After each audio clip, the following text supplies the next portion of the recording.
এই গল্পটা শুধু গল্প না, এই গল্পটা শোনার পর অনেকেই রাতে একা থাকতে পারে না। গ্রামের একেবারে শেষ প্রান্তে একটা পুরনো বাড়ি ছিল। লোকজন বলতো রাত ৩টার পর ওই বাড়ি কথা বলে। কেউ বিশ্বাস করত না, কিন্তু যারা বিশ্বাস করেনি তারা আর কখনো ঠিক ছিল না। একদিন রাহুল ঠিক করল আজ সে ওই বাড়িতেই রাত কাটাবে। রাত ৩টা ৭ মিনিট। হঠাৎ তার ফোন বেজে উঠল। Unknown number. ফোন ধরতেই ওপাশ থেকে ফিস ফিস শব্দ।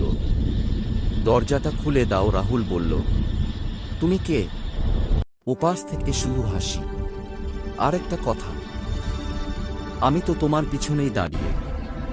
রাহুল ধীরে ধীরে পিছনে তাকালো। কিছু নেই, কিন্তু আয়নায় সে নিজেকেই দেখল। চোখ কালো, মুখে অচেনা হাসি। পরদিন গ্রামবাসীরা বাড়িটা খুলে শুধু একটা ফোন পেল।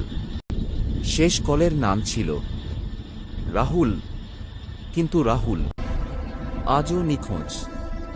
আপনি যদি রাতে একা থাকেন, এই ভিডিওটা এখানেই থামিয়ে দিন। Subscribe for more horror stories.